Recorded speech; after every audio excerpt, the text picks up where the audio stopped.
Rise, we'll start with the Pledge of Allegiance. Flags right there.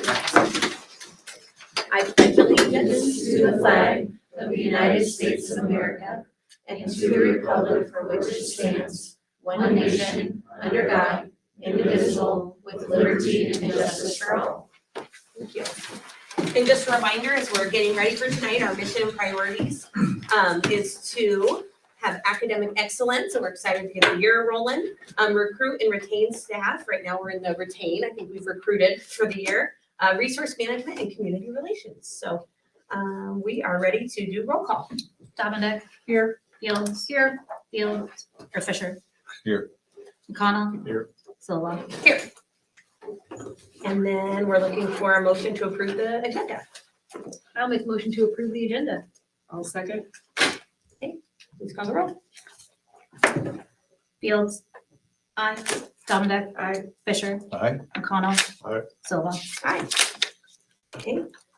Now we're at our part in our meeting of open forum, and it's for patrons of the district to communicate with the entire board. Is there anybody here for open forum tonight? I think we have a lot of school permits. Okay. Being there is none, we'll move on to consent items. If everyone's had time to review, you can take a second, or we can look for a motion to approve. I move we approve the consent items as stated. I'll second. Okay, motion and a second, please call the roll. Fields. Aye. Dominic. Aye. Fisher. Aye. McConnell. Aye. Silva. Aye. All right, now we are looking at old business. Yep, so it's the old, well, not old, it's current employee handbook. There's just some language clarifications that we needed to make under personal illness leave and just some clerical changes around human resources since I am here, human resources. So, and then just a couple of additions under TLCs for the middle school there with just making sure that we have those two teachers, and then clarification around that we're not paying out the bowling stipend this school year because it's a brand new program, and that the choral director, which is Dave Heifel, is just to clarify that he can be used for both productions if we were to do a play and a musical, so that choral or vocals may be needed there. So same handbook we approved last month, but with just those 4 changes in it. Yep. So we would be looking for a motion and a second to approve that. And just so you know, all those changes are on there. It says updated the date, they're highlighted. It starts on page 59, moves into page 60. I will make a motion to approve the updated changes to the 23-24 employee handbook. I will second that motion. Okay, motion and a second, please call the roll. Fields. Aye. Fisher. Aye. McConnell. Aye. Dominic. Aye. Silva. Aye. Okay, moving right along to reports and correspondence. Superintendent report. Yeah, so just a few different things. So this Friday, we're having our staff, which is it's a staff only welcome back celebration in the high school auditorium. Same thing we did last year to get our year kind of kicked off. Have a little fun doing it too. Principals have some different information they're going to share as well. I'll leave it right at that. The Friends of the Library is going to be serving breakfast again for our staff, so want to thank them publicly here, and then we'll obviously thank them on Friday as well. Number of summer projects that are happening. A lot of them just happen to be here at the middle school. You notice we've got a lot of things going on over here over top of the gymnasium as well as the wrestling room. That roof is getting, it'll be done Friday from what I'm told. We also have a number of other projects that are here at the middle school. They're all done. We had a ceiling and tile project. We had a bus barn roof. We had a sprinkler suppression system also done. A number of heat pumps at the elementary, and then we did a bunch of security camera and glass repair at the high school. The cool thing is that's all PEPAL funds or physical plant and equipment levy, which is an agenda item coming up here soon. I do want to just quickly recognize, I think I have most of our admin team here, minus one here. So we have just, so everybody knows who everybody is in case you haven't seen them before. And just kind of, I'll very quickly, I won't make them talk. I'll just say who they are and what they do. So we have Mrs. Karen Sandberg. She's our Director of Teaching, Learning, and Special Services. Mr. Brent Gersma, who's probably listening in somewhere. He's our Director of Technology. We have Mr. David Wright, who's our Activities Director. I'm sure most of you high school kids know who he is. Mrs. Audrey Highnote, she's our Elementary Principal, coming back for year 2. We have Miss Kara Osborne, she's our new middle school principal, and then Mrs. Karen Shannon, who's our new high school principal. So just a couple of things that what we did, because principals and administrators, we don't just take the summer off and throw our feet up. We attended a training in Cedar Rapids for 3 days that was focused on, speaking of Mr. Brett Gersman, Director of Technology. On the screen. We attended a training in Cedar Rapids that was focused on high reliability schools. All of our principals attended a training around IEPs and what the leadership role is in IEP meetings. We attended the annual conference in Des Moines for SAI, which is School Administrators of Iowa. And then our 2 new principals also attended the mentoring and training meetings that they also had through SAI. So we've all been pretty darn busy the past month and a half or so. And I do just want to give a special and additional welcome to our 2 new principals. This is their first board meeting in this particular role. So I know they've both been working really, really hard, and all 3 of them actually, not just the 2, but working really hard and getting ready to go for this school year. So that is my longest superintendent report yet. No. Yes, welcome newbies, that's fun. Okay, so then I guess board committee reports. Does anybody have any reports from their committees? They've been pretty quiet this month. Administrative reports.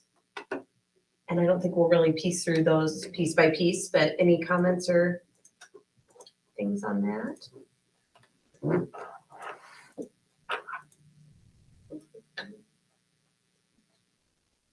Had a new orientation tonight for the Career Academy, 2:30 and 5:30. We have 54 students currently enrolled for the 23-24 school year, which is up 8 from last school year. Again, so Excellent. 8 from where we ended, by the way. So.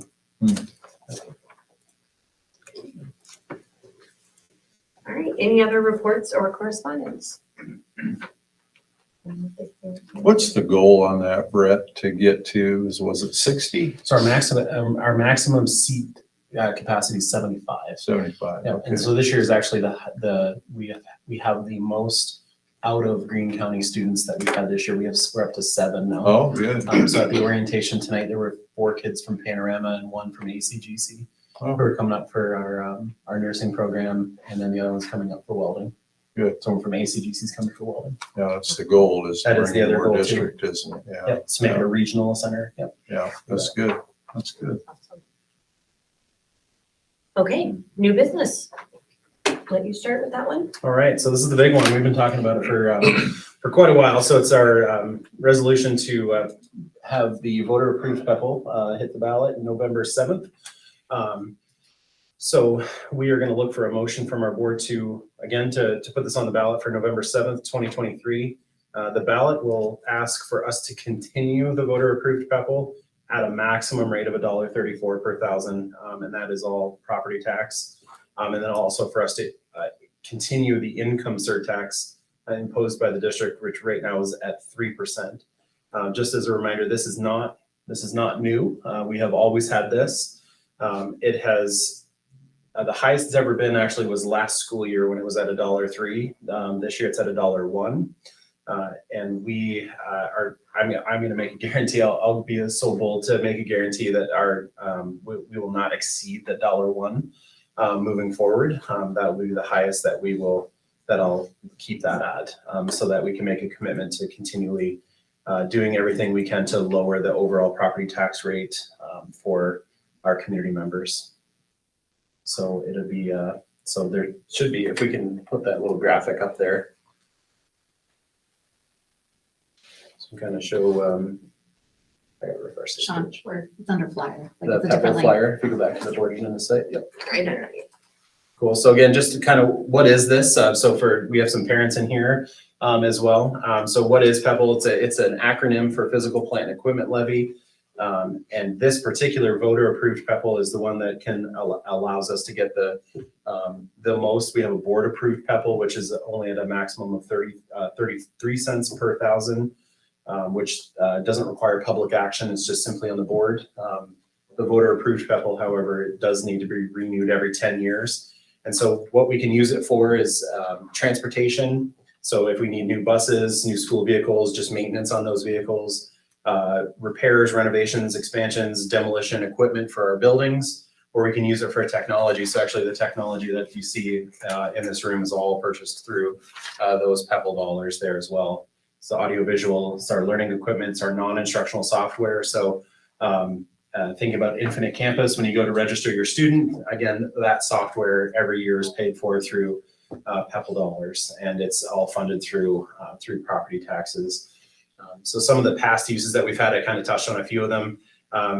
When we can get an appropriate bid for our concrete work, we'll start getting that middle school playground equipment up.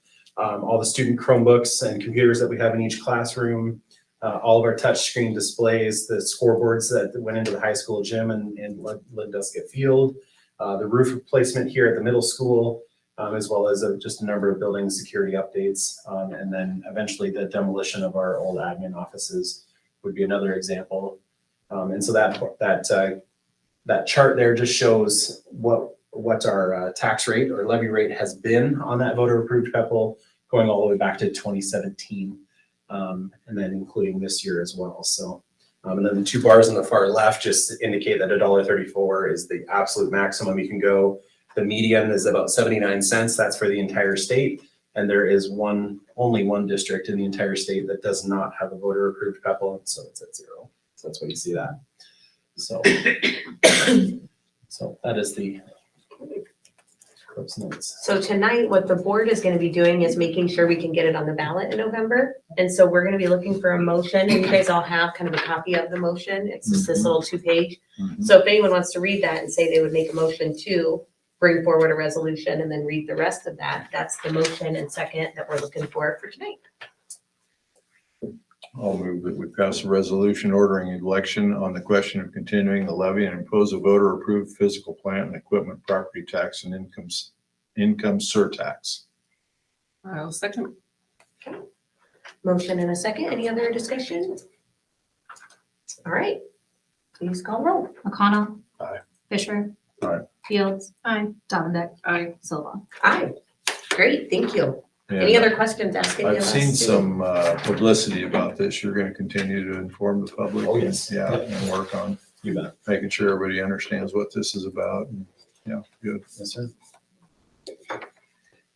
Okay, moving on along here. Next thing on the agenda is fundraising requests. And we've got a few. Some looks like are planning for the year, which is good. So we'd be looking for a motion or any questions on these.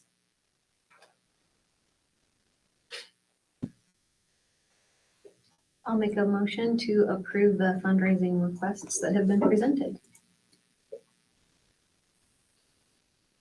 Second. All right, motion and a second. Any other questions, discussion? All right, please call the roll. Dominic. Aye. Fields. Aye. Fisher. Aye. McConnell. Aye. Silva. Aye. All right. Here you go. Your turn. School permits. School permits. So I have 1, 2, 3, 4, 5, 6, 7 students here tonight that would like a school permit. And I'm just gonna go down the list, and what I'd like you to do is just give us your name, how far you live from town or from school, and why you need a permit. So Zach, you get to be first. My name is Zach Stolder. I live 3 miles from the school, and I would like a school grant because I have 3 other siblings and they all play sports and do activities. And my parents have places if they want to go watch them, and I need to get to practices and games. Great, thank you. Logan.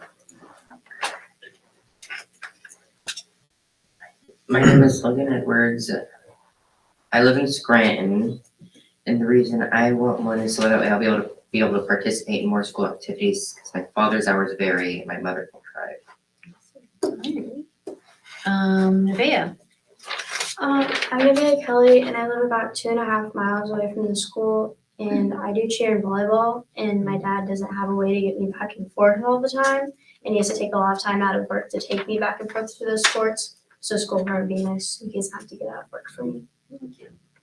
Shelby? My name is Shelby Finley, and I live 50-50 between both my parents. One lives in Jefferson. My primary parent lives in Farland, which is like halfway to Sheridan.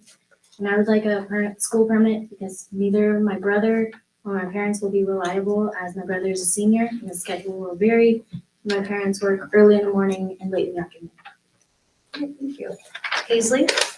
My name is Paisley, and I live around like 14 miles out of town near Sheridan. And both my parents work, so they got work to go to. And then my brother does extra activities outside of school, so I want to be able to drive to school and then get back home and do all my other activities. Right. Grace? My name is Grace Murphy and I live 2 miles away from the school, and I need a school permit because both my parents work and the school bus can't take me back home, and I do after school activities. And Kamora? She's, oh, okay. All right, so for those of you that are here, first of all, you should thank your parents and your siblings for hauling you around as they have for the last few years, because that is a great service. You should all have a form similar like this from the DOT. And I just want to highlight a few things to make sure that you know some of the rules and regulations. It is your responsibility and your parents' responsibility to make sure you know them all and obey them. But here are just a couple highlights. You can drive to and from your addresses that you list on here. So if that's, if you live in one house or you're 50-50, you got both of those. So that's from that residence to school and back. That's it. If you need to get fuel, that's kind of your only exclusion to that rule. You can drive between 5 a.m., 5 in the morning, and 10 o'clock at night. So if you're on a bus that comes back late from football or track, I know those go late, can go pretty late, and the bus rolls in at 10:30, you got to get a ride. And after 10 p.m., you're not supposed to be driving. You can stop for fuel. As far as taking anybody else with you, you can carry one other person that's not a relative living in your house. And that person that rides with you, you can't pick them up on the way. They got to get in the car with you when you leave. How often can you use your cell phone while you drive? None cell phone with that one. If you get in trouble, you get a ticket, your license gets suspended and you're back to begging for rides. And I'm gonna guess moms and dads maybe won't be quite as forgiving or generous with your rides at that time. And then keep in mind, it's not just law enforcement that's watching. This is a permit that's granted by us here at the school board. So we also have the authority to have that withdrawn as well.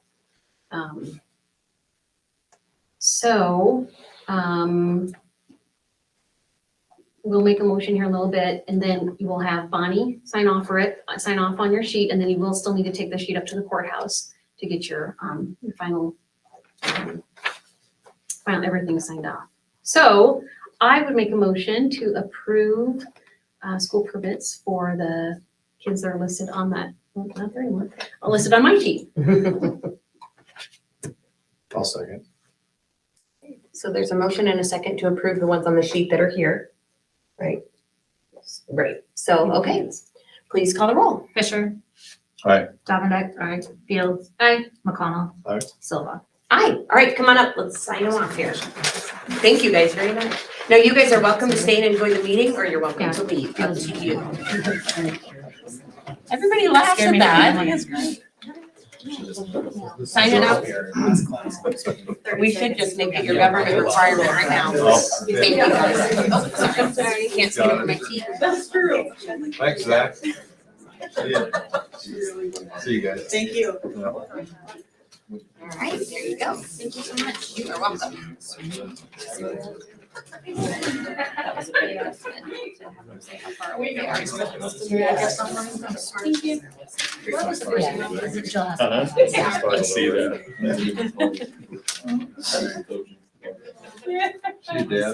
See you, Dad. All right, there you go.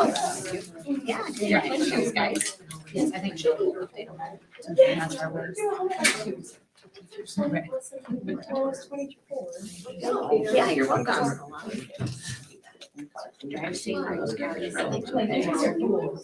Next one, you'll be like, it's only deer trying to run into you.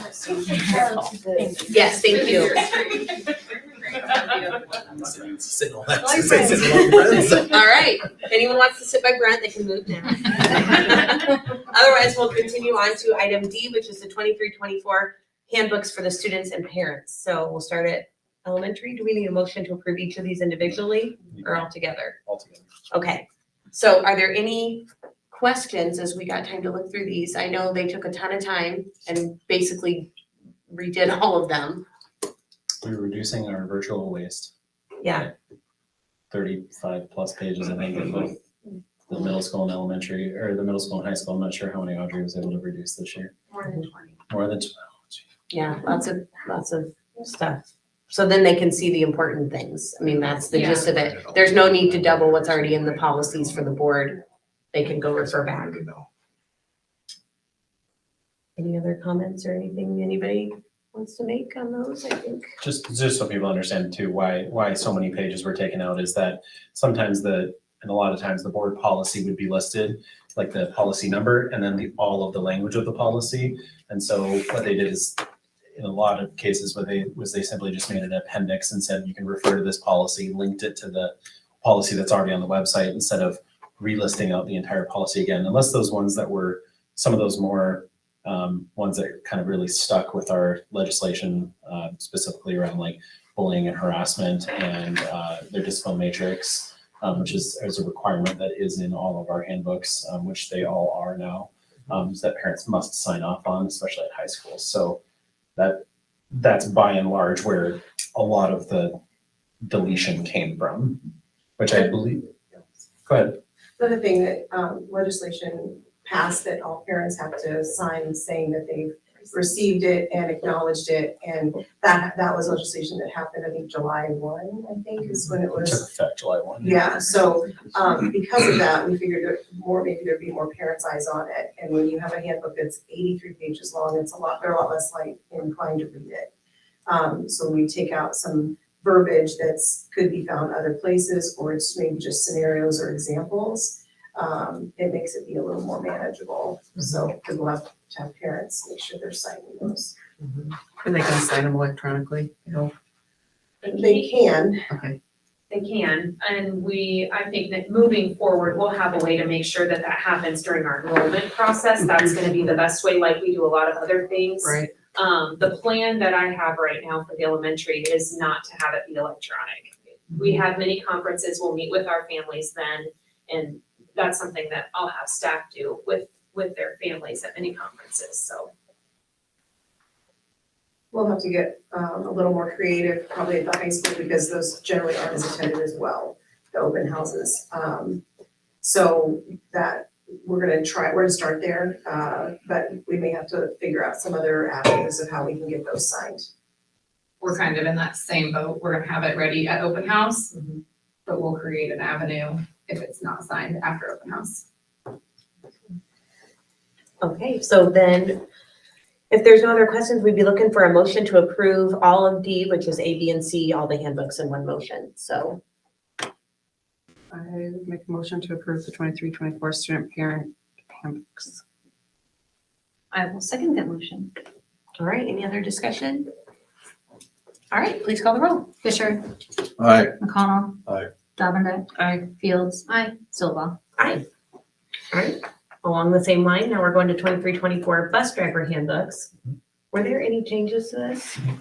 Nope, just updated the language just to reflect their new rate of pay for grants and activities, changed some dates around, and was able to, instead of having like a gap between, this is just my own little thing, instead of having gaps between every single thing, I shortened it up and reduced one whole page. Wasn't 20, but that's the best I can do. But by and large, there's no major changes to it. Move, we approve the 23-24 bus driver handbook. Oh, go ahead. Second. All right, motion and a second. Any other questions?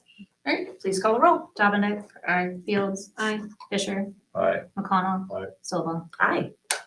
All right, moving on to the coaches handbook.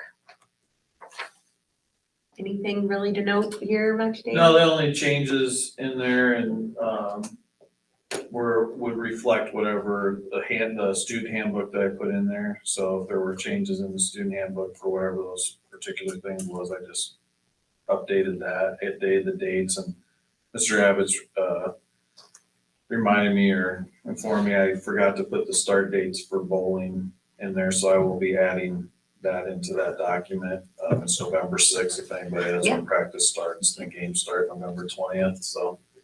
And that is just high school. That's just high school, yeah. And they're actually already in a period of no contact. Right. You're all over that bowling, aren't you? Well, John is all over that What bowl. does that mean? So that means they cannot have any contact with them whatsoever, that outside of just being like friendly and cordially to hi and whatever. Like as a He can't- coach?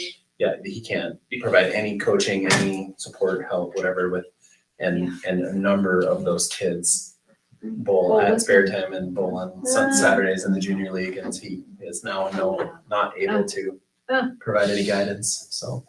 Okay, Yep. well, good luck, There John. you go. He's all pumped up, he's just starting his coaching clinic, so he's very excited. So. That's weird. Yeah, not being able to, yeah. Okay.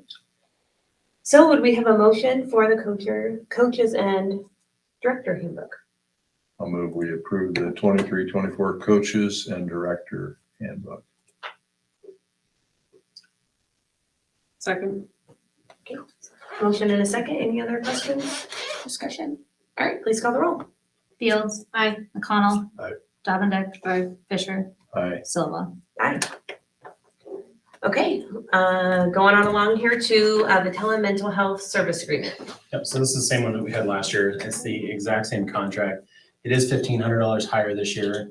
However, last year it was all about med management, whereas this year they'll actually be providing virtual mental health like sessions with a licensed mental health counselor. We do have the Stronger Connections grant, which was about $108,000 in total. But so the $15,000 that this contract will cost us is all going to come from that grant. So it doesn't come out of any of our other funds whatsoever. It's all funded purely by this grant. So it is something that we used for the kids who needed it last year in middle school and high school. Did it fund everything last year like it is? Yep. So last year we used what are called GEAR funds. The acronym for what GEAR stands for is GEER. I don't recall what that acronym stands for, but we used those funds last year to be able to pay for this. The Stronger Connections grant that they had was a grant that was put out and was eligible for up to 54 schools, and only 46 schools applied, and we just happened to be one of the 46. So we only should have been awarded somewhere in the neighborhood of like 91 or 92,000, but what they did is they took all the funds, and then it's all based on your class size and enrollment and whatever, and then they proportioned it out. So that's what we ended up getting, another about 16 or 17,000, which is convenient because now we can say that that's what was used for this. So this is paid for by that grant. It is all paid for by that grant. How did last year go with this? Did it get utilized? It was used for the kids who needed it. It doesn't affect a great deal of students in terms of numbers, but the students that it impacts are the ones who truly need it. Yeah, truly need that. And then now they're adding an additional service on there of actually doing those like I'd say it'll be virtual. It's all virtual, but a virtual meeting with a therapist. So. I'll make a motion to approve the telehealth mental service agreement with the classroom clinic. I'll second that motion. Okay, motion in a second. Any other questions? All right, please call the roll. Fisher, Aye. McConnell. Aye. Davin, Aye. Fields, aye. Silva. Aye. All right, what we've all been waiting for, the board treasurer's report. That's some excitement. You want some walkout music? At least I got ahead of the policies. Well, yeah, that's true. Yeah. Sure, for that. We've never got through those. And we have no new board members. You guys have all been through this drill a lot of times. So we'll make it quick. It's up on the screen. You can follow it however you want. I also have Teresa here. Teresa obviously is, you guys put on as the treasurer after this. So, and I'll give her a little bit of training, but she'll be terrific. Okay.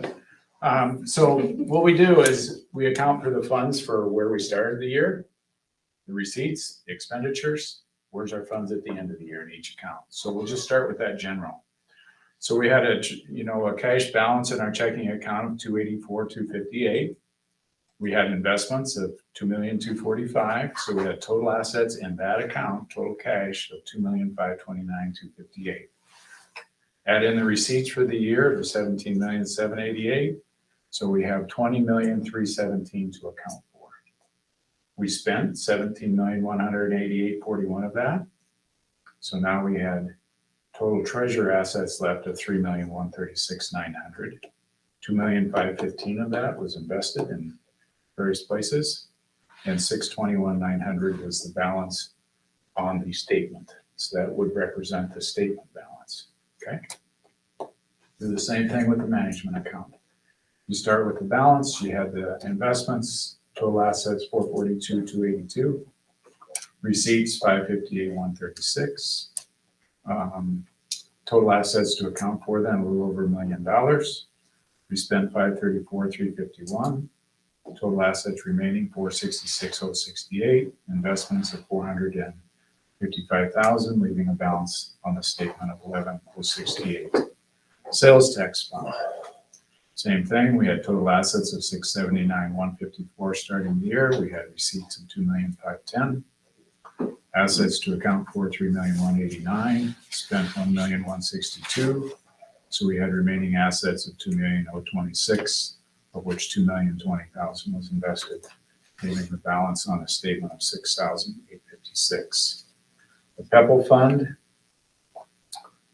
started at total assets of $1,137,24, receipts $1,326,449. So we had total assets of $2,457,000.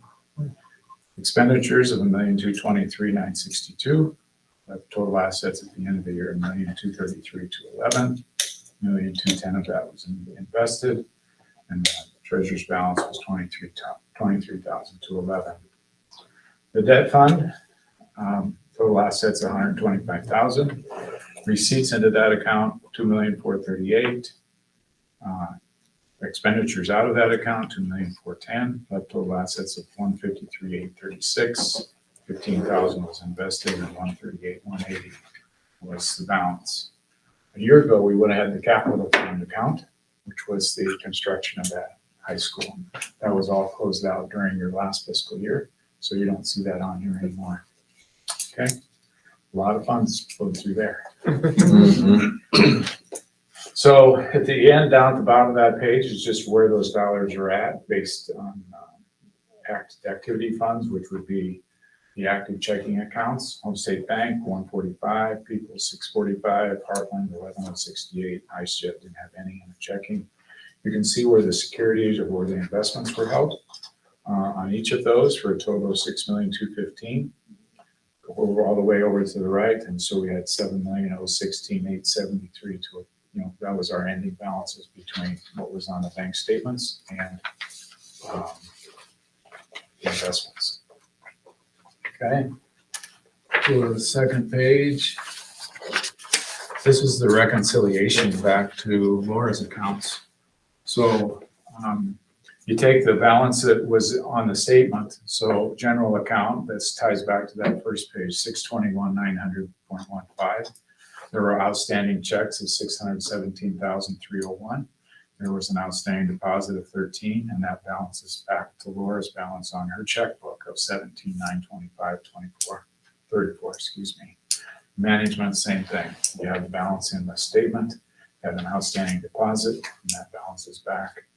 Sales tax, same situation. No outstanding warrants or checks.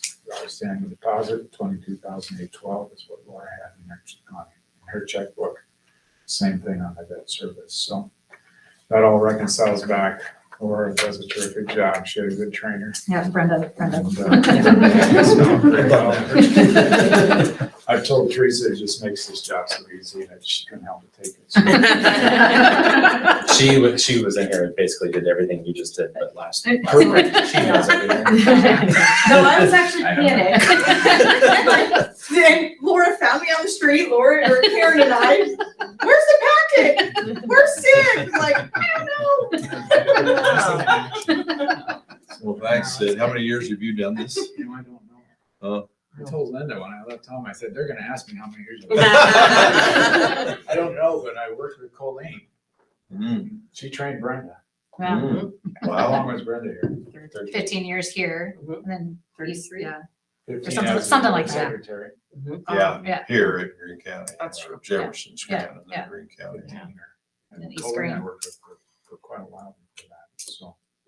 Well, thank you. Long enough. Well, thanks for your Thank you. service. Yeah, very Appreciate much. it. Well, it's Yeah, been great. Thank you. we'll miss seeing you. Well, I can always come. Yeah. Meetings are fun. You're I open think for we anyone. should, yeah. Come surprise You can even talk it open forum if you want. Tell her to come back. Yeah. Yes, thank you. Thank We'll you. make Thanks a a lot. motion to approve it. See you. Oh, and they don't need to be here for it. We'll We make a did- motion. We appointed her last month. Is that what you're gonna ask? Yeah. Yeah. Oh, I'm just coming along to see what he does. Yes, yes, yes, yes. yes. He says he's gonna train me. Well, there you go. You just had it. That was it, okay. We'll see you next year. Thank you. Oh, make sure it's. We did not. Yeah. I don't think we need a motion to approve it, because it's. Not that, we didn't appoint her at the last meeting, Yeah, we were did gonna swear her in though. at the next meeting. Everybody sworn in. Oh, now I have to Raise come your right back. hand. No, we'll swear at you right now. Or swear you in right now. I don't have a word. I don't know. I'd have to go grab that. Huh? We'll look into it and we'll let you know what we need. You might have to, you might have to visit us next month. For the third time, 3 months in a row. What else do I have to do? Oh, Empty nester. Empty nester. Kids are all Okay, out well, of school now. Yeah. thank you very much. Thank you. Okay. All right, you guys have a good one. Yeah. Okay.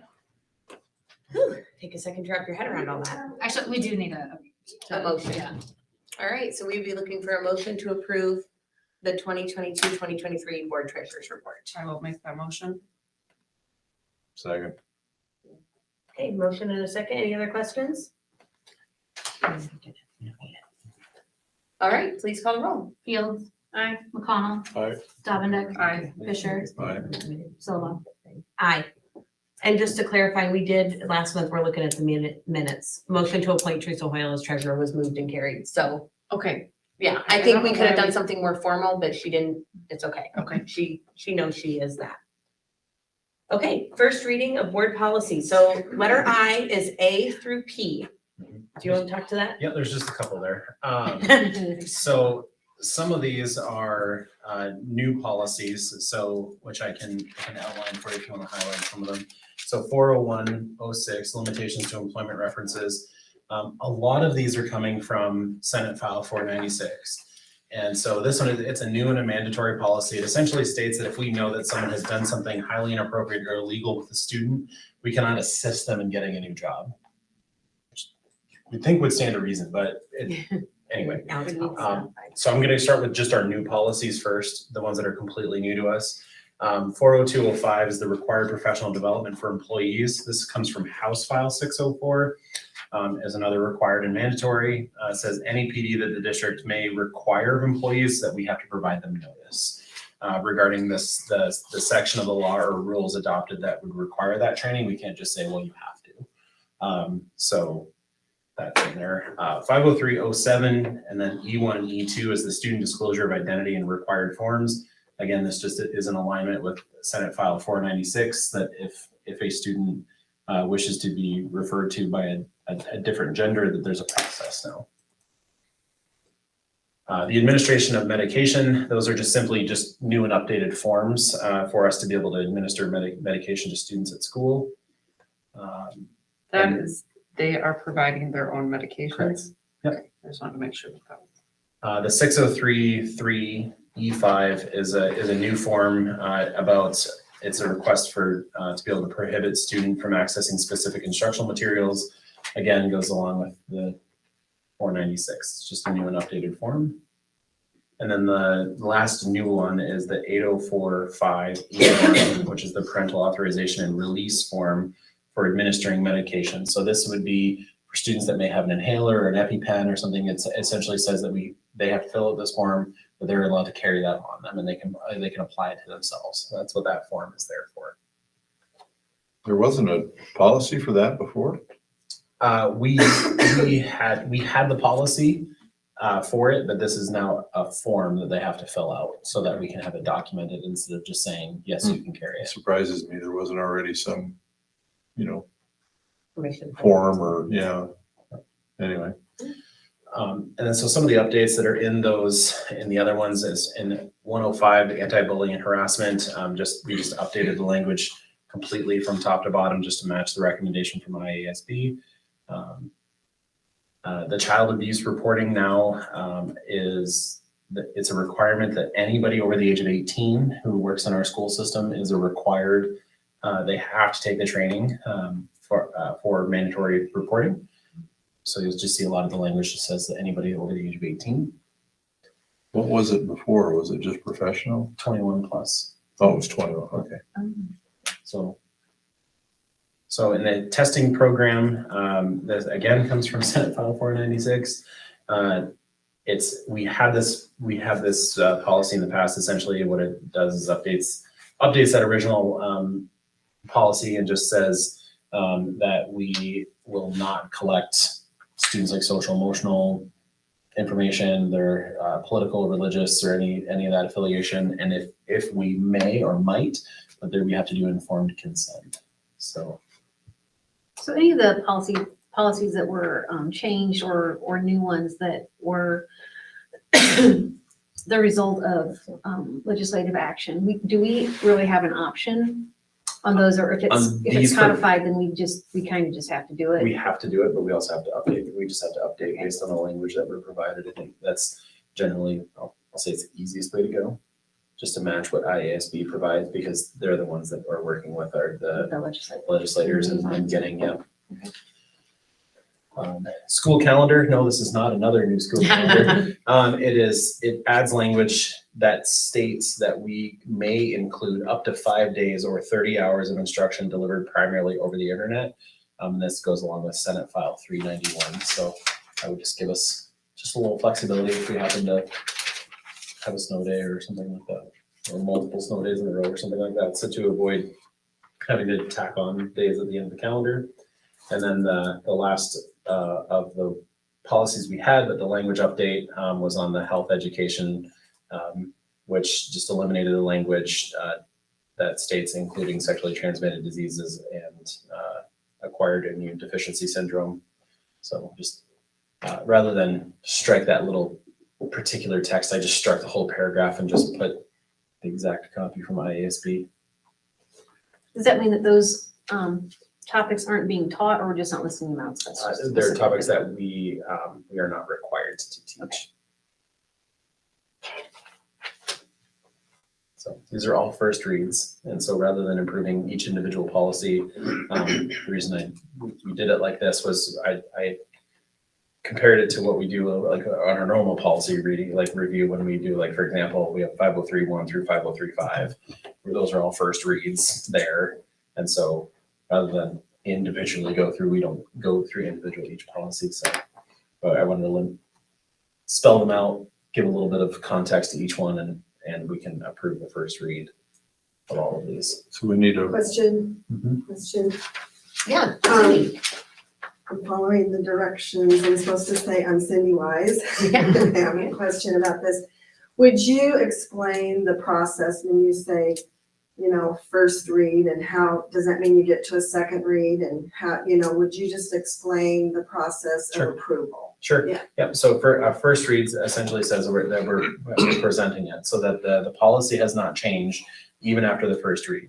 The first read is essentially saying that we are putting this out in front of the public. So if there's any questions or changes that may need to be made prior to the second read, Once we get to a second read, we go second read and approve. So next month, all of these policies would then appear again for the second read, and that's when we would likely make a motion to approve. If there's any changes or updates that we may need to make, if we've made some clerical errors or we've made a big error in the policy and we need to adjust it, we still have that time to be able to do it between right now and our September board meeting.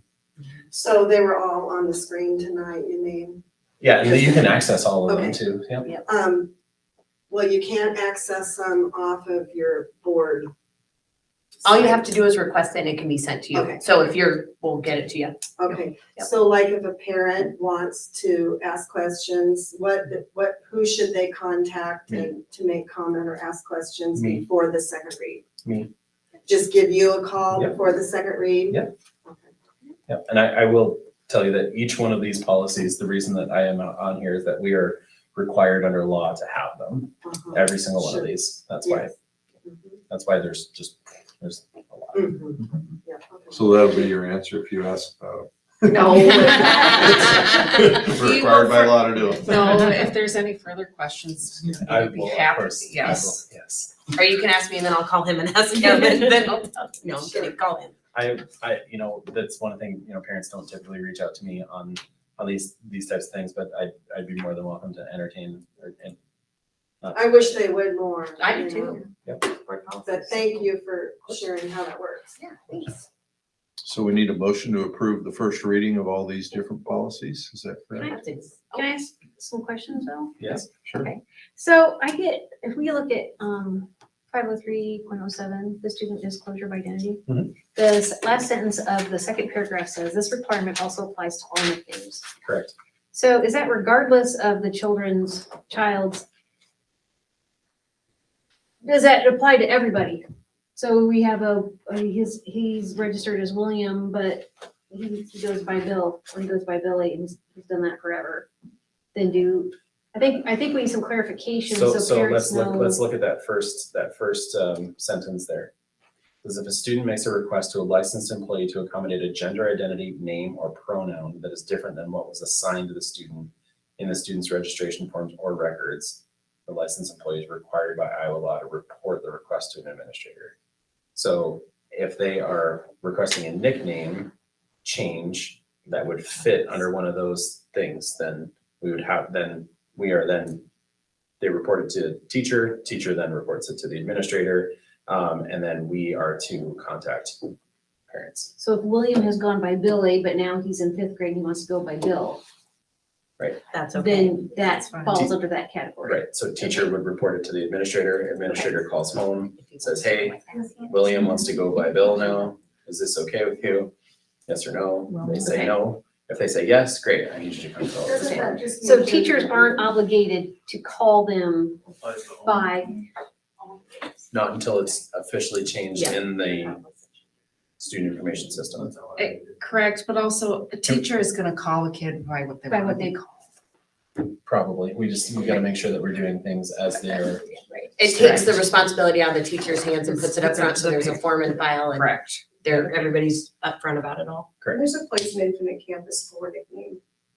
I mean, Okay. and it Sure. says that. And when you print a roster off, because a lot of times what will happen with a substitute, you'll print the roster off for the sub, and it'll have their name given and in parentheses nickname. So encouraging parents to do that Yeah. and they can change that at any time or just at registration? It has to be done through. The registration. Registry. It has to Okay. be done through someone here. A parent can't change what information is on Infinite Campus. Once it's in, it has to be done, I think, through Joe Lamore. But we Okay. have a form here now that they can do it. Yes. Okay, I just wanna make sure that, I think on the registration, when you register, Yes. you can do it then. Yes, Yes. so every year, Yeah. there's a time to update it. Yes. Okay, Just on a random February when you're already in the middle of gotcha, the yeah. year, you wouldn't be able that to. makes sense. So Okay. I have another question or comment. So like, this is a new law, right, that just went into effect, last spring? July 1st. it would have taken effect July. July 1. Yeah. Okay, so like, when I used to sub, I would have instructions from teachers saying that a particular girl wanted to be referred to with the pronoun he instead of she. Mhm. So when an adult is subbing, they would never get an instruction like that unless all this procedure had taken place, right? Exactly. Okay. And encourage everyone to keep subbing, by the way. And if there was anything in there, then I would assume that this will be covered by the classroom teacher themselves to make sure that they give subs reminders of what the preference is there. Of their class. Assuming that all the procedure, the policy's been followed. Sure. Assuming we adopt them in September. Okay, so, did you have another one? Nope, okay. Anyone want to make a motion? I did. Okay, so we have a motion, do we have a second? I don't think we have a second yet. Second. Okay. Cindy, motion from Steve, second Cindy. Any other questions or discussion? Okay, please call the roll. Fields. Aye. McConnell. Aye. Dominic. Aye. Fisher. Aye. Silva. Aye. All right, and then level 1 investigator appointment. Oh, you got Board some policy. Yeah, more board policy. Oh, I'm sorry, board policy review 503.1 and through 503.5, student conduct. There are no. There was no changes.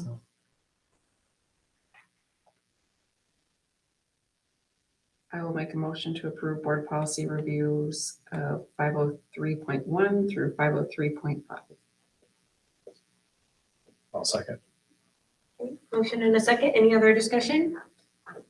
Okay, please call the roll. Fisher. Aye. Fields. Aye. Dominic. Aye. McConnell. Aye. Silva. Now, So okay, level 1 investigator appointment. it's still me. We don't need to reappoint me. It'll just be me again. So all of our language and all of our handbooks and everything already says me, so we're not gonna make any changes to the handbooks and reapprove those. So we actually don't need to do anything with that. Just making a note that he's still the one. Still it. All right, being no other business, meeting adjourned. All right. So 6